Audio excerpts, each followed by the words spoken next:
Ikatlong Kabanata. Kung kayo nga'y muling binuhay na kalakip ni Kristo, ay hanapin ninyo ang mga bagay na nangasa itaas, na kinaroroonan ni Kristo, na nakaupo sa kanan ng Diyos. Ilagak ninyo ang inyong pag-iisip sa mga bagay na nangasa itaas, huwag sa mga bagay na nangasa ibabaw ng lupa, sapagkat kayo'y nangamatay na, at ang inyong buhay ay natatagong kasama ni Kristo sa Diyos. Pagka si Kristo na ating buhay ay mahayag, ay mahahayag nga rin kayo na kasama niya sa kaluwalhatian.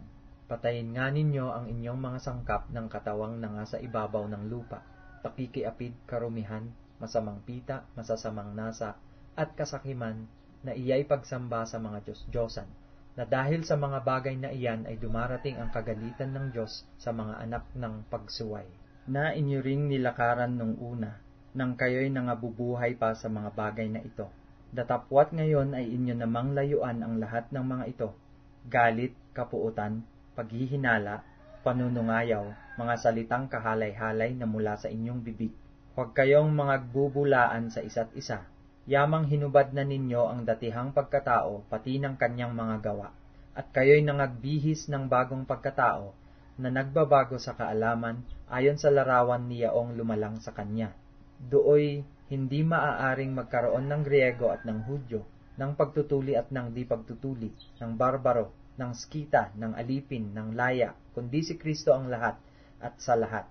Mangagbihis nga kayo gaya ng mga hinirang ng Diyos, na mga banal at minamahal, ng isang pusong mahabagin, ng kagandahang loob, ng kababaan, ng kaamuan, ng pagpapahinhot. Mangagtiisan kayo sa isa't isa, at mangagpatawaran kayo sa isa't isa. Kung ang sino man ay may sumbong laban sa kanino man, na kung paanong pinatawad kayo ng Panginoon, ay gayon din naman ang inyong gawin. At sa ibabaw ng lahat ng mga bagay na ito, ay mangagbihis kayo ng pag-ibig na siyang tali ng kasakdalan. At maghari sa inyong puso ang kapayapaan ni Kristo, na diya'y tinawag din naman kayo sa isang katawan, at kayo'y maging magpagpasalamat. Manahanan nawang sagana sa inyo ang salita ni Kristo, ayon sa buong karunungan. Kayo'y mangagturuan at mangagpaalalahanan sa isa't isa, sa pamamagitan ng mga salmo at ng mga himno at mga awit na ukol sa Espiritu, na magsiawit kayong may biyaya sa inyong puso sa Diyos. At anumang inyong ginagawa sa salita o sa gawa, gawin ninyong lahat sa pangalan ng Panginoong Hesus, na nagpapasalamat kayo sa Diyos sa pamamagitan niya. Mga babae, pasakop kayo sa inyo-inyong asawa, gaya ng nararapat sa Panginoon. Mga lalaki, ibigin ninyo ang inyo-inyong asawa, at huwag kayong maging mapait sa kanila.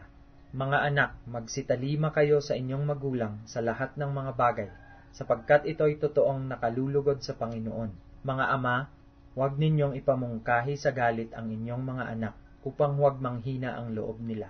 Mga alipin, magsitalima kayo sa lahat ng mga bagay sa mga yaong ayon sa laman ay inyong mga Panginoon, hindi ang paglilingkod sa paningin na gaya ng pagbibigay lugod sa mga tao, kundi sa katapatan ng puso na mga takot sa Panginoon.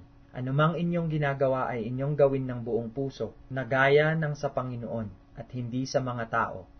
Yamang inyong nalalaman na sa Panginoon ay tatanggapin ninyo ang ganting mana, sapagkat naglilingkod kayo sa Panginoong Hesukristo, sapagkat ang gumagawa ng masama ay tatanggap ng ayon sa masama na kanyang ginawa, at walang itinatanging mga tao.